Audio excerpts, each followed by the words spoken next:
Hi everyone, my name is Ryan Cashman with VRMA, and welcome to today's webinar on COVID-19 resources, discussions with industry experts.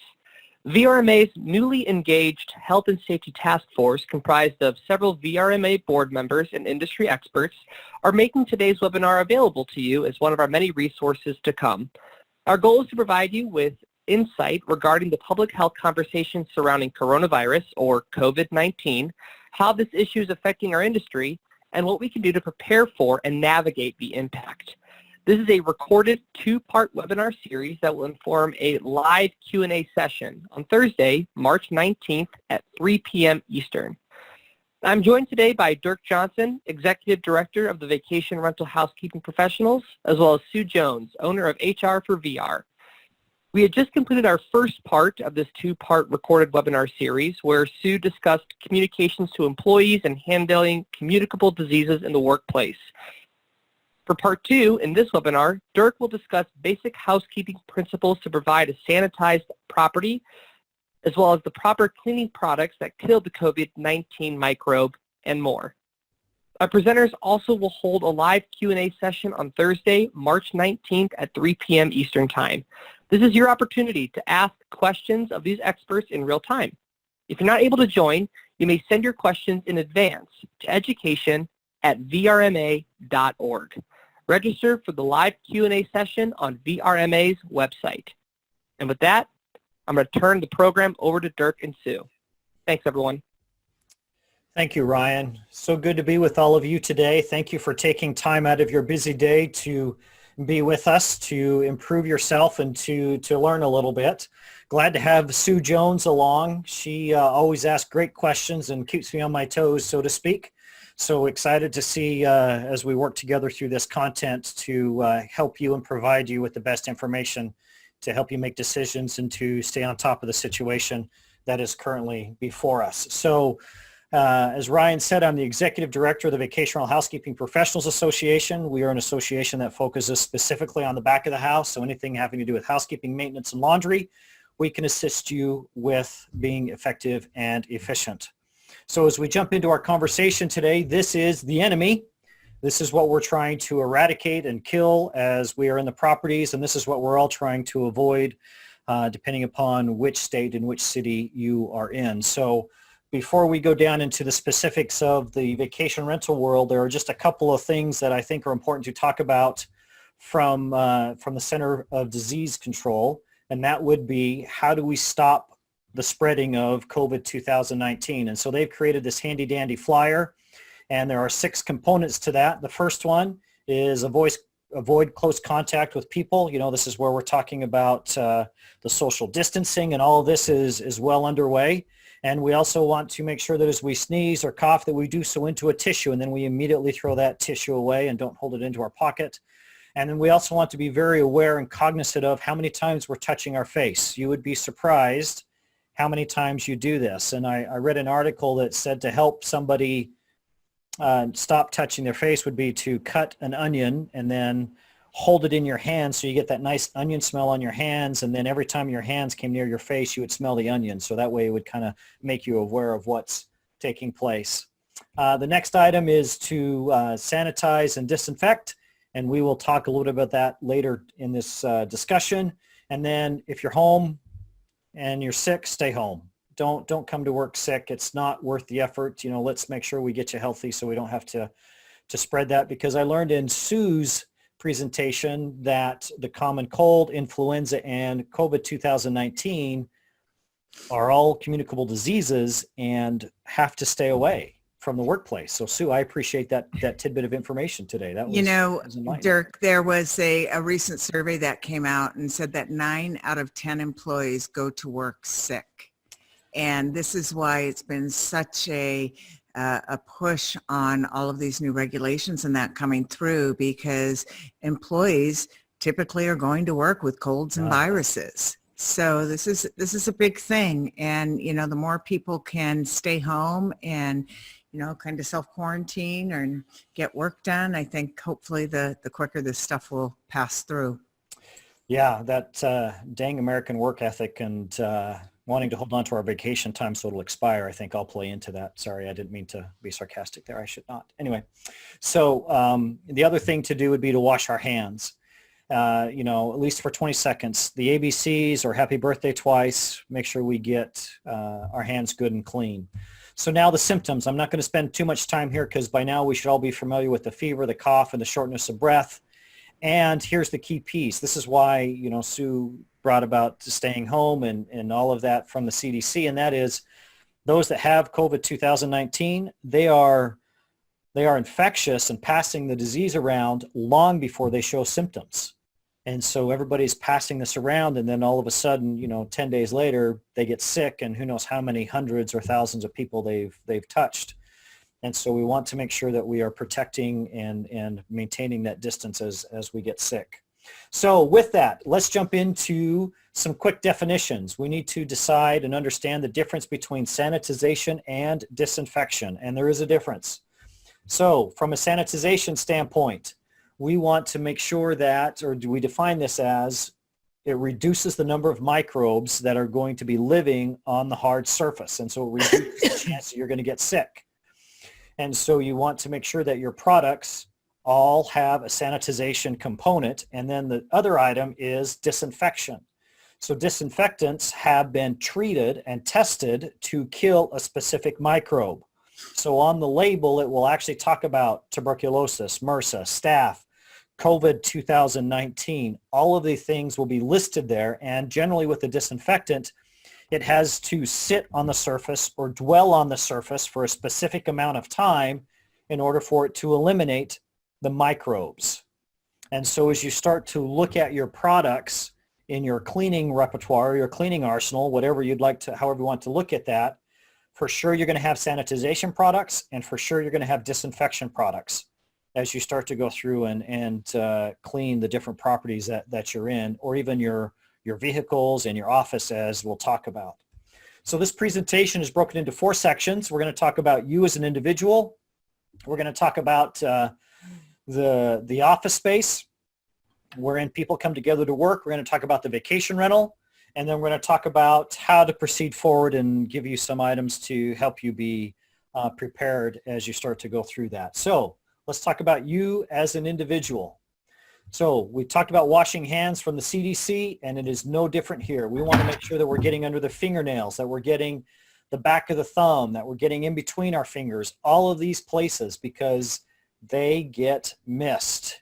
And so there are multiple steps out there to washing hands appropriately. You want good lather, you want warm water, and you want to take care of your hands as best as you can. And so washing them is so important because COVID 2019 is very similar to the common cold. It's a virus. The common cold is a coronavirus, and COVID 2019 is a coronavirus. And so washing our hands is very effective against the common cold. Therefore, it is very effective against COVID 2019. So hence the emphasis on hand washing. So Dirk, I do have a question. You mentioned briefly using warm water. Is that proven more effective than using cold water? And the reason I bring this up is as I think about all these public places where we're washing hands, it's very rare you come across warm water. Yeah, so the reason I say warm water is because it's easier to keep our hands under the warm water for longer to make sure we are able to wash them appropriately. The cold water, our hands get cold and we don't tend to leave them there. So that's why I say warm. Obviously, if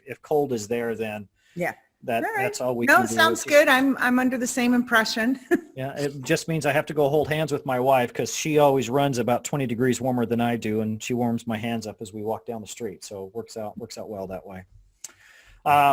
The next item, if you can't wash your hands, you want some alcohol-based hand sanitizer.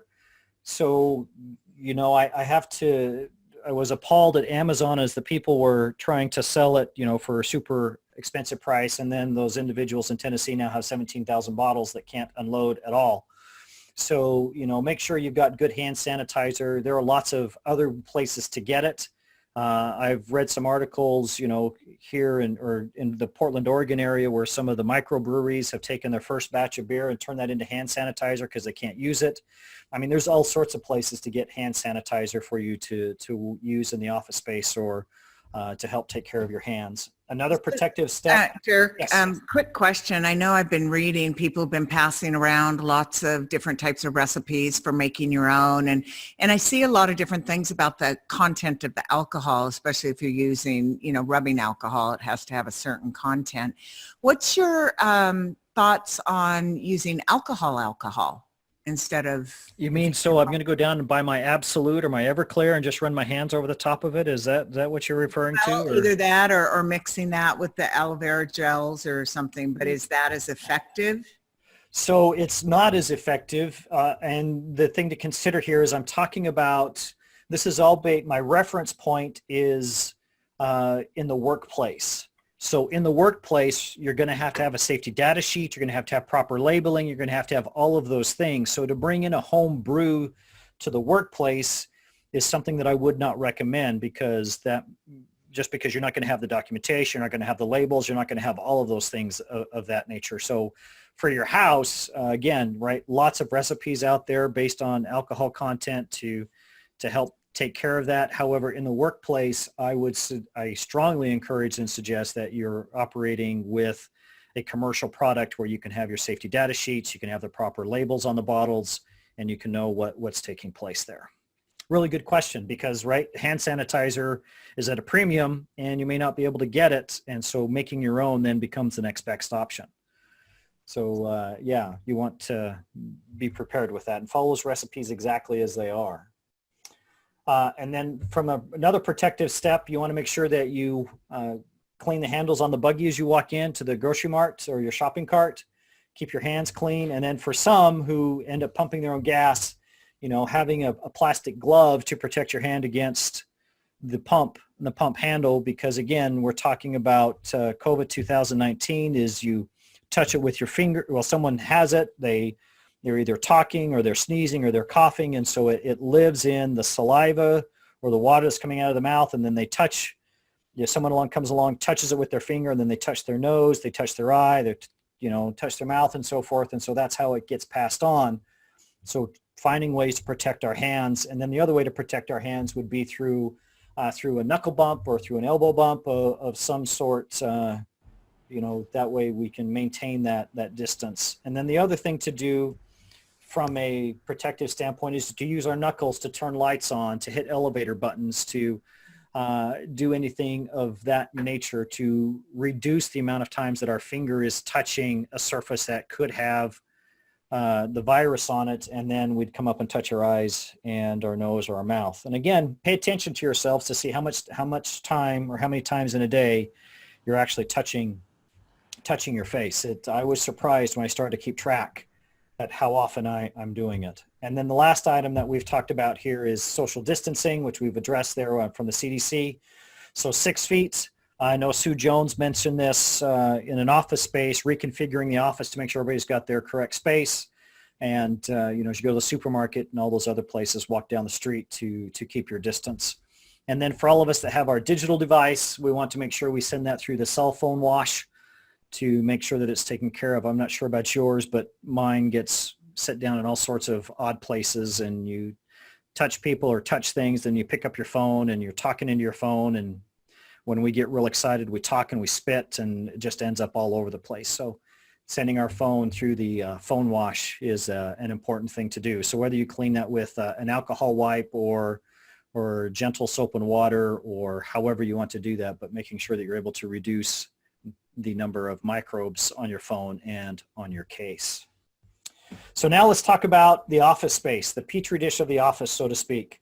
So again, you want to make sure that you have some good soap. Not all soaps are created equal, so make sure that you've got a good bar soap or a good antimicrobial hand soap, soft soap to work with that. And again, Sue brought up, make sure you've got some good warm water there in the bathroom so you can start to sing yourself as you serenade yourself as you're washing your hands. And again, we talked about alcohol hand sanitizer for you as an individual, and then here in the office you would have the industrial size or the 55-gallon drum next to the walkway, the front doors you walk in to get your couple of squirts and good for the next hour or so. You could certainly do that. And then alcohol wipes to wipe down the desktop, to wipe down all sorts of other things that you're going to be touching throughout the day in the office. And, you know, we want to make sure that we're washing our hands frequently in the office, not just after we use the restroom, but, I once an hour, once every 90 minutes, just to make sure you're able to shed all those microbes and different things that your hands are picking up throughout the day. Another area to really look at are our vehicles. You know, are we wiping them down? Are we doing anything like that to make sure that they stay clean and we're able to keep the number of microbes at bay on the surfaces that our hands are touching? And, you know, how many times are we touching the steering wheel and then touching our eyes or doing something else of that nature as we drive down the road? Another area in the office to really pay attention to are going to be the door handles. All sorts of door handles throughout that are touched many times throughout the day. And so we want to make sure that those are wiped down, and then also your surfaces here. So I wanted to mention on these particular items, you know, you could wipe them down, you know, 2 or 3 times in the morning, 2 or 3 times in the afternoon. My son works at a car dealership, and they've got him wiping down all the doors every hour on the hour is how they've looked at it. So again, if you wanted to do that, you certainly could. And then, you know, certainly wipe down your desk area where you're at once or twice a day as you go forward, you know, for sure at lunch, and then for sure when you leave. So when you come in, you're nice and clean and sanitized that way. Or you could do it once an hour based on how everybody else is going on. But again, the key is to maintain cleanliness and to sanitize as best you can and to take care of this virus as you go forward. Dirk, it's yes. been really interesting as we've seen in the workspaces, and you're so used to running over and grabbing something.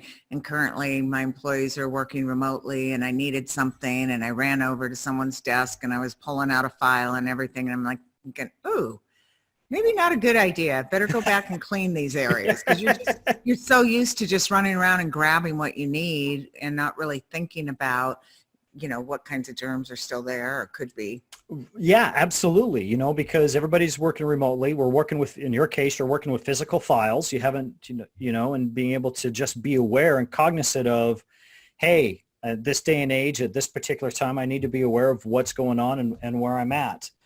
When I ran a call center, I had my last employee of the day. She would go around and she would spray Lysol over everybody's workstation. And we found that really helped us out as far as keeping the illnesses at bay. And so again, to your point, Sue, wiping it down, spraying it off, and doing all these things to make sure that we are able to stay ahead of the microbes. Now, in an office environment, we want to make sure that we are able to communicate. And so using Skype or FaceTime or Google Hangouts, whatever your video call choice may be, you know, we're always talking about housekeepers and maintenance staff. They're remote workers to begin with.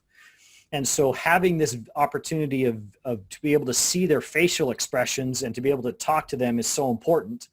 And so this just further pushes that communication piece along.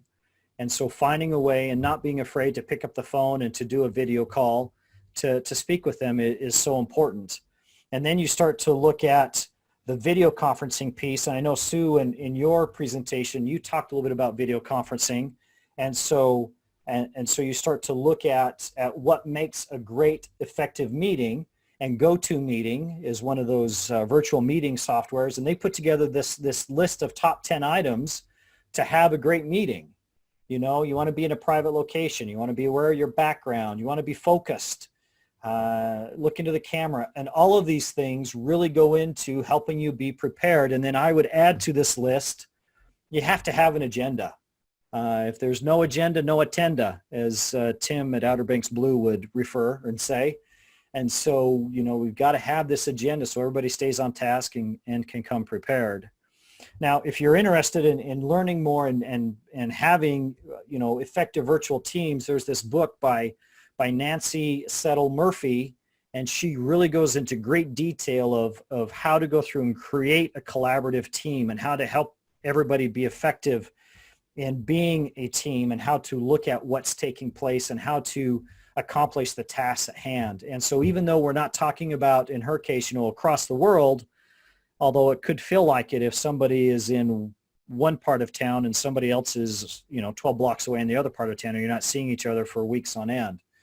So having this information will really help you facilitate that of this connection. And then thinking about a presentation that Sue Jones did with Tybee Island Vacation Rentals of using Facebook Workplace to drive employee engagement. And so keeping the staff together, still celebrating birthdays, still celebrating anniversaries, still maintaining this social piece that happens in the office is so important in the virtual and digital world. So And still finding a way to celebrate those. Yes, ma'am. Yes, I was just going to say, I know that this has still been a very viable workplace communication for Tybee Vacation Rentals. They continue to use it today, and especially for a situation like this, all employees know exactly where to go, where they can get the information they're looking for, and it really has been a great tool to assist.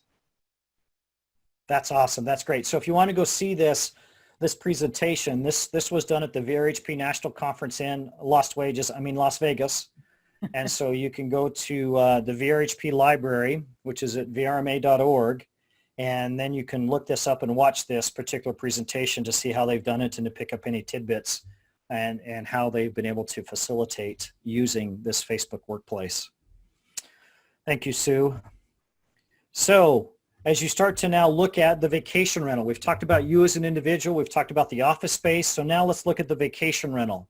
And so for a moment, I want you just to think about, a deep clean, because if you think about all the stuff we covered in the office space and all the amount of surfaces that are in a vacation rental, it's really what we're thinking about in many cases. It's almost a mini deep clean or an abbreviated deep clean, because we're going to have to allocate more clean time. It's not just as simple as you walk in, you do your thing, and you walk out. No, there are so many high touch surfaces that we now have to touch. So my list here is not meant to be exhaustive. My list here is meant to simply get you to start to think about your own processes, your own protocol, and your items that are going to be important to you from your high touch areas. So some of the obvious ones are going to be light switches, lamp thumb turns. You think about how many times you've stuck your hand into the Cheetos and then you reach over to turn the lamp on or lamp off, and you've got the Cheeto crust sitting there on the thumb turn. What about the remote controls? All the nooks and crannies, again, thinking of Cheetos or Doritos or the buffalo wings that you just ate as you're cheering on your favorite team, and you got to turn it up or do something of that nature, and you touch the remote. You think of garage door openers and ceiling fan remotes. All of those now have to be wiped down and touched in a specific way. All of you know that at the VRHP conference, I go around and do grow cultures in Petri dishes. And so I have a Petri dish that I'm going to show you that is the living room remote inside the vacation rental where I stayed. And I'm going to keep the city nameless just because that's the way I operate. And so these are the microbes that grew on that Petri dish after I took a sample off of the buttons on the TV remote control. So we need to make sure that as an industry, we're wiping them down, we're getting them squared away to clean with that. Another high touch area is going to be cabinet knobs and drawer handles, door knobs, interior, exterior sliders. Now, a lot of us have push buttons for our remote entry. We got to wipe those down and make sure that we can sanitize those and get those as best we can. A lot of us have elevators either inside the property or for the condominiums that we may be responsible for in the common areas. So making sure we wipe these down. The pull chains for our ceiling fans or our lights, we want to make sure that we're getting those. What about the TV buttons? All too often the TV remote's between the cushions, so we may be touching the buttons on the TV. Thermostats, making sure we're wiping those down. Window cranks and mechanisms to make sure that those are wiped off. The wands and the strings on the blinds have to be addressed. What about the handrails? Those too have to be addressed. And all of these, to a certain degree, can be sanitized because these are all hard surfaces. Disinfected, because they're all hard surfaces. Because the disinfectant requires a certain amount of dwell time to kill the microbe.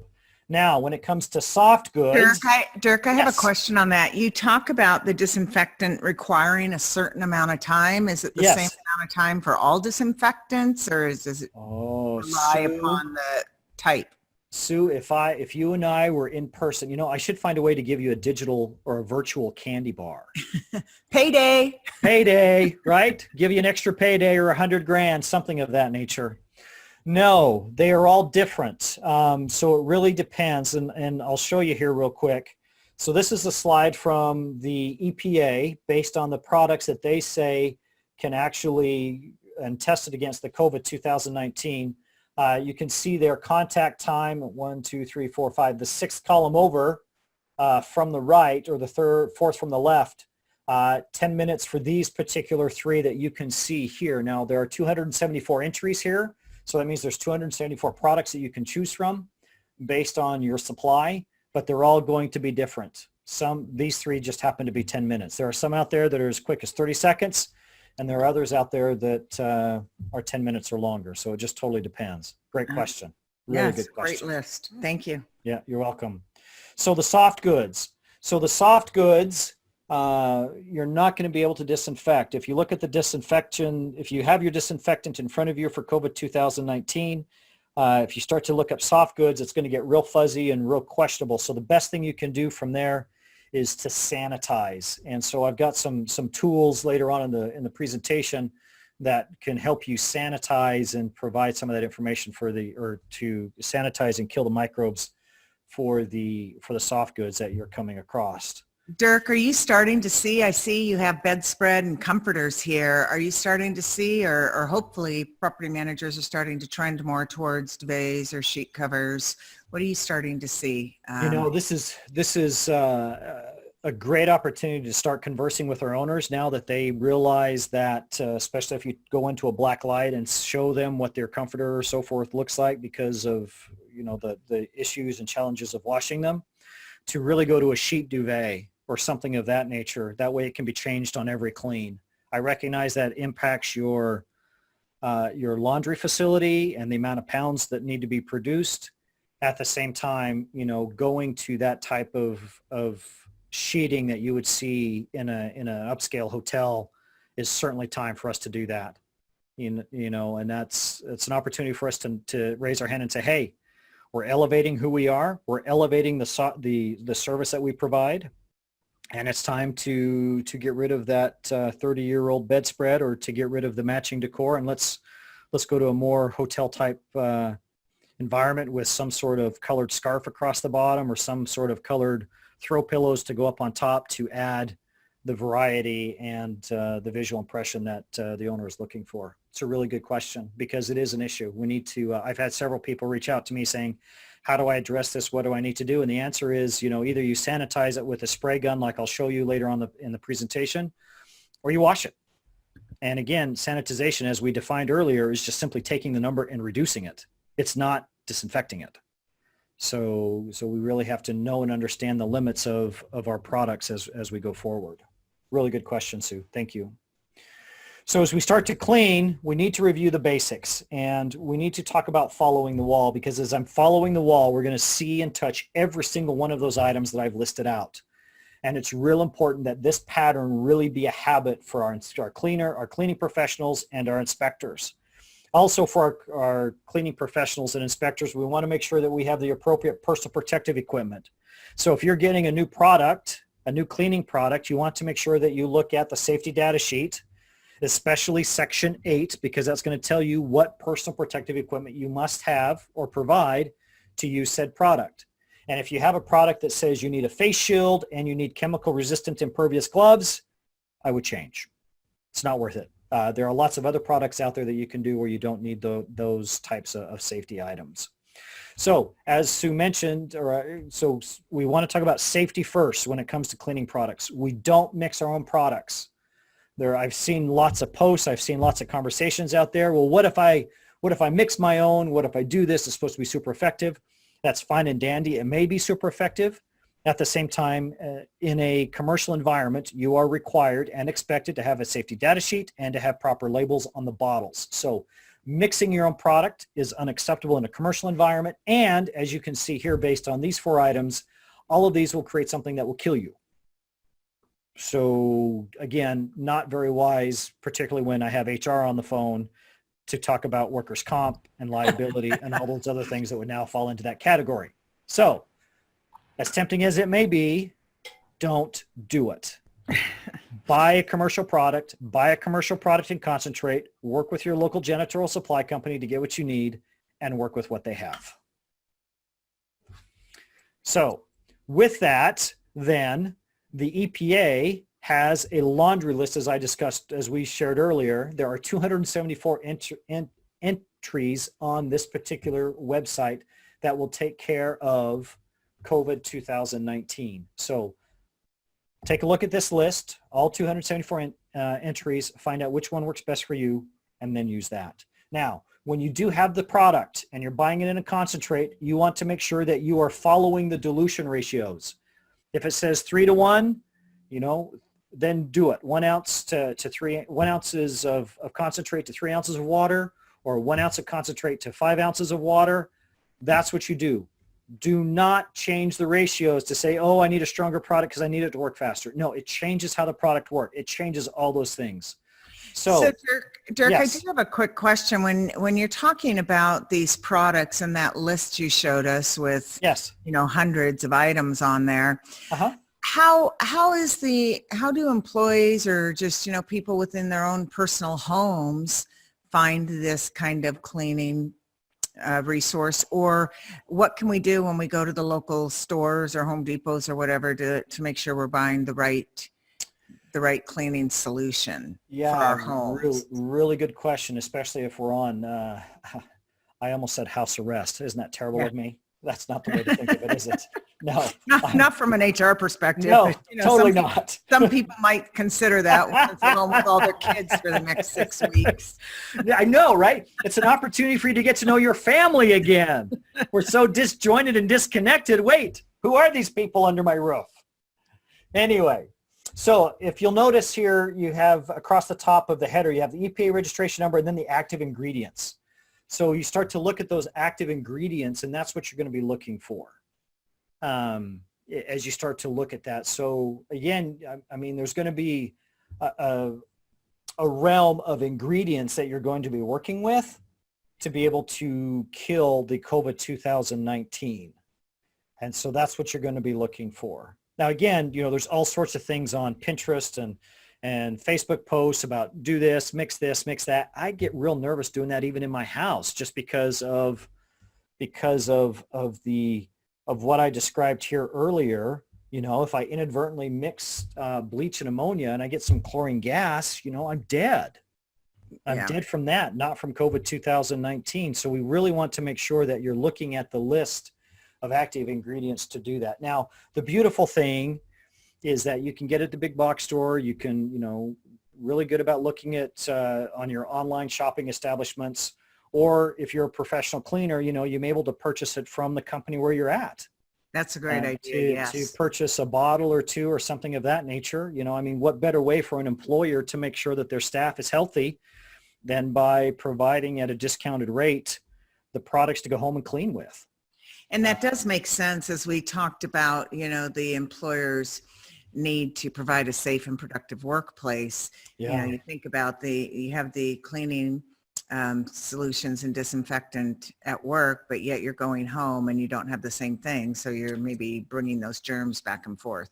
Yeah, good point. The best thing about using the same products at work at home is you're trained on them. You can get questions on them. You can know what you're doing. So you're all working on the same piece that way. So that works out really well. Really good question. So now as we start to move on from cleaning products to, again, you want to get them from your local janitorial supply company from a commercial standpoint, because all of the manufacturers are under stress. And so some products are maybe sold out. And so your janitorial supply company is going to be able to tell you what he's got in stock, what they have coming in the pipeline, what's been ordered, what's been shipped, so they can provide this information to you. So again, they're going to provide the safety data sheet. They're going to provide the bottles, the labels, all those things for you, as well as the training on how to use the product that they're selling to you.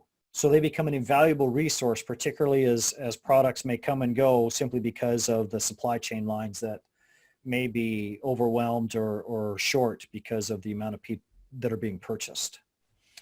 So coming back to Sue's question now on the laundry piece, which is if you're using a residential washer and dryer, this is for sure not the ideal scenario. So you need to know and understand the limitations of this particular piece. And so you want to make sure that when you're drying on a sanitized setting. And I found, based on my research, that the good old-fashioned Tide is a really good chemistry inside the wash drum. So again, not an ideal environment because now in a sanitized setting, I'm extending time for my cleaners in the property to stay there to dry it. It takes longer, all those reasons to not use it. However, if this is your only option, then you need to know and understand the limitations of how you're going to address and take care of that, because we cannot overfill these drums and we cannot use inferior products to make sure we're killing the microbes. However, if you're operating in a commercial laundry, then you have the four components of the laundry of time, temperature, mechanical action, and chemistry to help you mitigate and kill the microbes that are going to be living on the sheets and the towels. And so you're going to want to provide gloves to your laundry staff as they go around and stuff this full. You know, I mean, even if you have to get the veterinary gloves that go all the way up to their armpits to help stuff things into the washer, then so be it, to make sure you can protect your staff. Because again, the microbe is going to come off the linen and get on their skin. And if they itch their skin and then touch their eye without the personal protective equipment, then they've just contracted the virus that we're trying to avoid and trying to kill as we go through this. So again, we need to be super aware and train. Again, you look at the professional teams at how often they train on the basics. We need to be doing the same thing.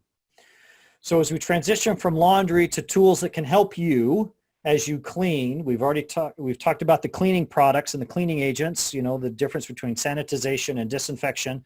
So now let's talk about microfiber rags. I am an advocate for microfiber rags simply because of all these little nooks and crannies. They can grab onto the dirt, they can grab onto the microbes, they can grab onto all of those things to keep it away, where cotton fiber does not. Now, earlier in my presentation, we talked about being able to listen to me, sanitize the soft goods. And so you have this pressure sprayer you can pick up for $8 at your local hardware store, fill it with the right amount of concentrate, fill the balance with the water, and then you can pressurize it and spray it as you come out. Again, this is a sanitizing product, not a disinfecting. So an inspector could do something of this nature as they're backing out of the room or the property they're in to get all those soft goods to reduce the number of microbes. Another option for some of you may be an ozone machine. I know I spoke with somebody up in Colorado that's having an issue with people smoking marijuana in their homes. And so they were going to go to a policy of when somebody departs, blocking a night and then turning this ozone up all the way. Now, ozone will kill COVID 2019. That's the good news. Here's the bad news. When the saturation in the air finally reaches the point of when the saturation of ozone in the air finally kills the microbe, it is deadly to humans. And so we want to make sure that we don't die, again, as we're trying to take care of this nasty little microbe. So if you're going to do that, you need to allow time for it for the ozone to dissipate so it's safe to enter. So again, it's an option. Again, depending on what your situation is based on the tools that you need. Now, the next one is super cool, super sciencey, and super exciting. The electrostatic spray system. So it's this gun where you can fill up with solution there in the white piece, and then you come along with the battery and you pull the trigger, and it essentially positively charges the solution coming out of the nozzle, so it's attracted to the negatively charged ion. So so just like a magnet, north and south pole on your magnet, this is exactly what you can do and do that. So this is pretty cool. Again, it's a tool for you to use. Yes, ma'am. Is this one, it's just all automatic then, right? You just pull the trigger and it does it? Pull the trigger, right? You see on this particular image, you see the white bottle there. You fill that full of product and you make sure your battery's charged. You pull the trigger, you just walk around like a big magic wand and spray it all over the place. That's great. It's really cool. Very good. Really cool. So yeah, Janitorial Supply Company, talk to them, see what they've got. And again, super sciencey, super great. It is a little pricey. I will tell you that up front. based on what I've seen, each one of these is $500 compared to the sprayer here of $8. You know, I can buy a lot of these for one of those. However, for certain environments, this is the way to go, you know, Sure. as you start to look at that. So again, all I'm doing is providing tools of where you're at and what you can do as you start to look at it and what you're trying to accomplish. So with that, going forward, we've talked about a lot of content today. We've hopefully got your creative juices going of what you're going to do. So now what? We cannot under communicate with our staff. I know Sue Jones talked about this in her presentation of communication. We've talked about it here with using Facebook Workplace. And so I want to bring to our attention an email or an article that Tom Gimbel wrote about how he was starting to address his staff and help his staff with COVID 2019. And so, you know, he talks about, as the leader, his job is to calm people down and to communicate how the company is going to be dealing with these issues, you know, small, directly, or what's going to take place. And so in his article, he talks about, again, providing verbiage for no handshakes. What does that look like? What does that feel like? Talk about hand sanitizer, talk about soap, talk about all these things. You know, he talks about, in his article, he talks about how he reached out to healthcare professionals to really get an understanding of what's taking place and what to do. And so, you know, be informed. You know, Harvard Business Review had this article about leading your business through a crisis. And so I want to jump on number 3 here, which is don't assume that information creates informedness. Just because you're providing emails or memos or having meetings that people understand what's taking place. Really, there needs to be this two-way dialogue.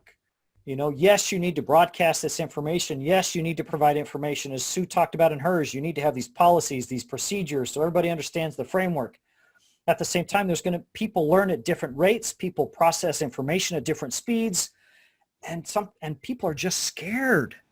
And so they're having to work through their fear to know what to do at work.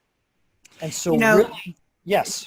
Dirk, one of the things that I've always found really helpful when you're trying to communicate in a number of manners is if you're handing out updates or you're sending things via email, don't forget to send stuff in the mail.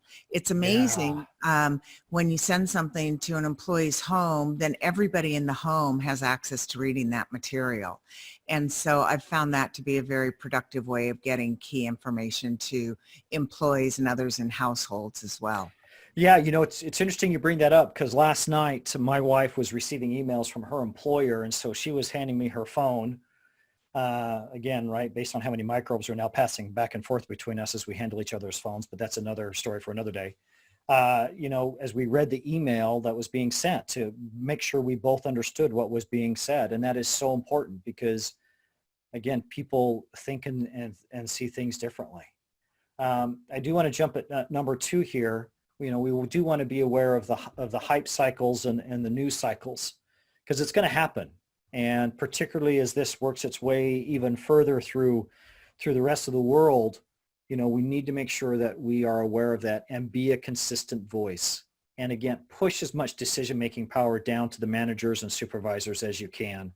Don't make everything come back up to the owner of the company. That just draws out the process, and when there needs to be a quick decision, provide the framework that they need to be done. Now, another item for you to work on is to tell your story. All of us are in this. Everybody is struggling. Everybody is concerned, all these things going on. So talk to your staff, talk to your guests, talk to your owners. Talk about this video, this webinar or this webcast that you're attending. Talk about the information that VRMA, VRHP, and HR for VR are providing to you. Talk about the different webinars you're looking at and how you're learning and understanding. Talk about the healthcare professionals that you're speaking with. You know, that can all be done through video, through the written word, through photos, through audio, whatever the case may be. Really take advantage of this. This is your time to tell your story, because if you don't tell it, someone else is going to tell it, and it will not be the storyline you want.